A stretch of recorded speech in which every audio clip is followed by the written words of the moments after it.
All right, today we are jumping into the incredible story of Sranan Tongo. It's a language that was forged in the fire of a really complex history. We're talking colonization, slavery, and that deep, powerful human need to connect with each other. It's a story of survival, of identity, and it has a fascinating puzzle right at its heart. So right off the bat, here's the puzzle. You've got Suriname, this small country in South America, right? Its official language is Dutch. But the language you'll hear everywhere, the real linguistic soul of the nation, is Sranan Tongo, and it's a Creole language built on a foundation of English. So how on earth did that happen? How did an English-based language manage to take root and then just flourish for centuries, all while under Dutch rule? That's the big question we're going to tackle today. Okay, but before we get into the whole history of it, we first have to get a handle on what kind of language we're even talking about. Sranan is a Creole. And for any language nerds out there, you know that term is just packed with meaning. So what exactly is a Creole? Well, it all starts with something called a pidgin. A pidgin is like a linguistic emergency kit. It's a super simplified communication system that just pops up when different groups of people who don't share a language have to talk to each other. But here's where the magic happens. When kids start growing up speaking that pidgin as their first language, it transforms. It expands, gets more complex, and becomes a full, stable, natural language. And that is a Creole. It's just amazing proof of how innovative we are with language under pressure. And Sranan is a perfect example of this. The name itself literally means Suriname tongue, which is so fitting. It's the lingua franca, the common bridge language, for about 80% of the country's super diverse population. It doesn't matter if your first language is Dutch or Javanese or an indigenous language, Sranan is very often the language everyone shares. Now this is really cool. This chart is like looking at the language's DNA. If you break down its verbs, you can see Sranan is this incredible mosaic. The biggest chunk, 44%, is from English. But look how close Dutch is, right behind at 40%. And then you have these smaller, but still really important pieces from Portuguese and various West African languages. This just shows you so clearly how all those layers of history are baked right into the vocabulary. So how did this unique mix even come to be? Well, for that, we have to travel back in time to the 17th century, a period of intense colonization and the transatlantic slave trade. This timeline really lays out how fast everything changed. So the English show up in 1651, set up plantations, and this English-based pidgin starts to form. But get this, only 16 years later, they're out, and the Dutch take over. Now, you would totally expect the English language to just fade away, right? But it didn't. That pidgin was already too essential, too established as the only way for everyone to communicate. By 1693, decades into Dutch rule, it's not just surviving. By 1718, people are actually writing it down, and it's on its way to becoming the full language of Sranan.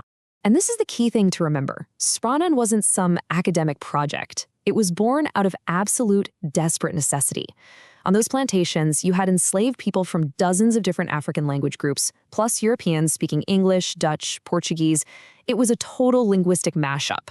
This new language was the only way they could all communicate, to understand orders, to trade, to survive. But just being born wasn't the whole story. For most of its life, Sranan wasn't celebrated at all. It was actively suppressed. Its story is really one of incredible resilience, of pushing back against immense social and political pressure for centuries. This quote from the Dutch linguist Jan Voorhoeve, it just perfectly captures the attitude at the time. Creole languages weren't seen as real languages. They were looked down on as mongrel products, like they were just broken, corrupted versions of European languages. They were considered unworthy of any serious attention, let alone respect. And that prejudice was a huge mountain for Sranan to climb. And this wasn't just a bad attitude, it was actual policy. Starting in 1877, Dutch was the only language you could use in schools. Imagine being a kid and getting punished, sometimes severely, just for speaking your own language. Even at home, families who wanted to get ahead socially would tell their kids not to use it. It was dismissed with insulting names like talkie-talkie, basically implying it was just meaningless baby talk.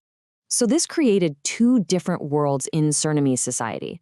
You had Dutch, which was the official language of power, government, courts, fancy schools. But then you had Sranan. That was the language of the people. It was the language of the market, of music, of family, and ultimately it became the language of unique Surinamese identity, totally separate from the Dutch colonizer. But even after centuries of being pushed down, the tide started to turn in the 20th century. This is where Sranan starts to fight back. Not with weapons, but with words, with poems, and with this growing sense of national pride. And you can see this journey to recognition happened in clear steps. After World War II, you had activists who started publishing things in Sranan, directly challenging that Dutch-only mindset. That little spark then grew into this huge cultural movement called We Igi Sanye, which means our own things. By the 1980s, it was so popular that politicians started giving major speeches in it. And then the final victory. In 1986, Sranan got an official, standardized spelling system. It was finally, formally, a recognized language. And the argument from the We Igi Sani movement was just so powerful. They basically said, look, Dutch was brought here by colonizers. But Suranan is the only language that was actually born in Suriname. It has real, local roots in the modern nation, created by the very people who built the country. It was a game-changing perspective.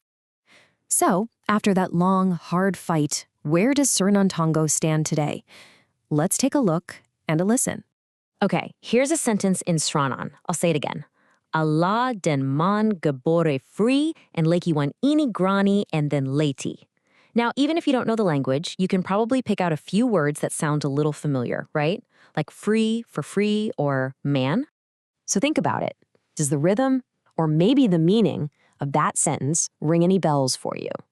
It's from a really famous, really important global document. Any ideas what it could be? And there it is, Article 1 of the Universal Declaration of Human Rights. And that's not just some random example sentence. It's a hugely powerful statement. The very language that was once called a mongrel product is now being used to express one of the most profound ideas about our shared humanity. That journey is just incredible. Today, Surinamen is spoken by about 500,000 people, and also in the large Surinamese community over in the Netherlands.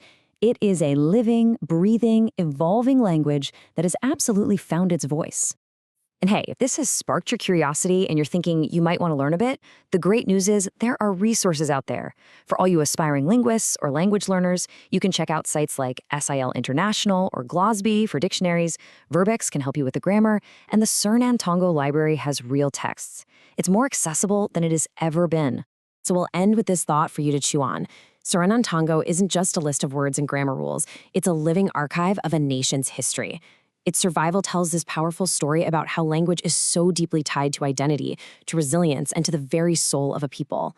What does its incredible journey from a plantation pigeon to a proud national tongue tell us about the power of our own words? Thanks for watching.